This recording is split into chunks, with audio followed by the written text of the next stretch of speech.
আসসালামু আলাইকুম। আশা করি সবাই ভালো আছেন। আজকে এমন একটি রেসিপি নিয়ে হাজির হয়েছি। এই রেসিপিটা আমি কিন্তু পছন্দ করতাম না। বাট এই রেসিপিতে তৈরি করে আমিও এটার ফ্যান হয়ে গেছি। আমরা এটাকে রেহা বলি, আপনারা কি বলে ডাকেন সেটা আমাকে জানাতে পারেন। তো বেশি কথা না বলে রেসিপিতে চলে যাই। আমি এখানে প্রায় 100 গ্রামের মতো চিংড়ি মাছ নিয়েছি, ছোট চিংড়ি। চিংড়ি মাছটা দেওয়ার চেষ্টা করবেন, তাহলে কিন্তু এই রেহাটার স্বাদ দ্বিগুণ বেড়ে যাবে। কারণ রেহাটা তেমন একটা ভালো লাগে না, অনেকে এটা পছন্দ করে না। আমি গ্যারান্টি দিয়ে বলতে পারি, আমি যেভাবে তৈরি করে দেখাচ্ছি ঠিক সেভাবে যদি তৈরি করেন আপনারা এটা ফ্যান হয়ে যাবেন।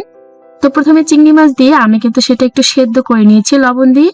তারপর আমি এখানে প্রায় হাফ কাপের মতো পেঁয়াজ কুচি এবং একটু হলুদ দিয়ে এটা নেড়েচেড়ে মেখে নিচ্ছি। আর চিংড়ি মাছটা সেদ্ধ করার কারণ হচ্ছে এটা থেকে যে চিংড়ি মাছের স্বাদটা সেটা পানিতে বের হয়ে আসবে এবং চিংড়ি মাছটা নরম থাকবে। আমরা যদি সরাসরি এটা তেলে ভাজি তাহলে কিন্তু চিংড়ি মাছটা পুরো শক্ত হয়ে যাবে, এটা থেকে কোনো মজা বের হবে না।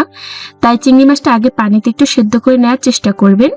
তো তারপর আমি সবকিছু দিয়ে একটু তেল দিয়ে দিচ্ছি। তেল দিয়ে আমি এখন ভালো করে নেড়ে চেড়ে দেবো। আমি কিন্তু এখানে কোনো কাঁচামরিচ ইউজ করিনি।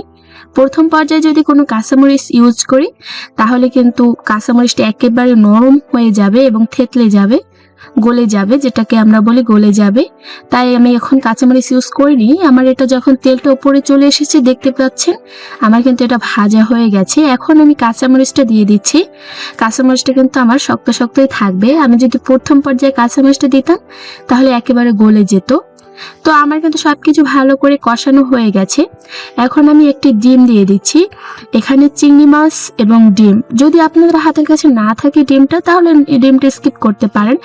তবে থাকলে দেওয়ার চেষ্টা করবেন, কারণ ডিম দিলে এর স্বাদ আরো বেড়ে যায় এবং এটা এতটাই মজা হয় যে আপনি এই থেকে 1 প্লেট ভাত খেয়ে উঠতে পারবেন। তো এই ভালো করে আমি ডিমটা ঝোড়ো ঝাড়ো করে ভেজে নিয়েছি।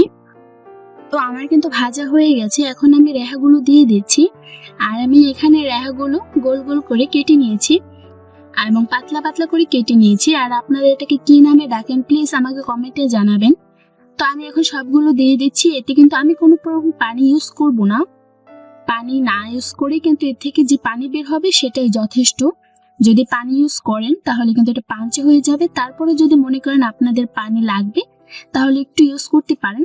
তো দেখতে পাচ্ছেন আমি কিন্তু এটা ভালো করে নেড়েচেড়ে সম্পূর্ণ মশলার সাথে মিশিয়ে দিচ্ছি। তো এখন আমি ঢাকা দিয়ে দেব। ঢাকা দেওয়ার পরে কিন্তু এ থেকে যথেষ্ট পরিমাণে পানি বের হবে। আর সরি, আমি যখন ভয়েস ওভার দিচ্ছিলাম তখন কিন্তু আমার পাশে একটু শব্দ হচ্ছে, তাই হয়তো আপনাদের একটু সমস্যা হবে, তার জন্য আমি সরি চেয়ে নিচ্ছি। তো দেখতে পাচ্ছেন যথেষ্ট পরিমাণে পানি বের হয়েছে এবং এটা কিন্তু প্রায় সেদ্ধ হয়ে এসেছে। আর রেহার কালারটা দেখতে পাচ্ছেন কতটা সুন্দর হয়েছে। আর এটা কিন্তু বেশি সেদ্ধ করার দরকার নেই।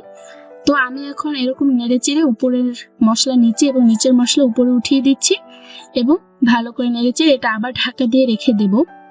আর একটা কথা বলি প্লিজ, এই ভিডিওগুলো করতে কিন্তু অনেক কষ্ট হয় এবং আপনাদের মাঝে এগুলো শেয়ার করি।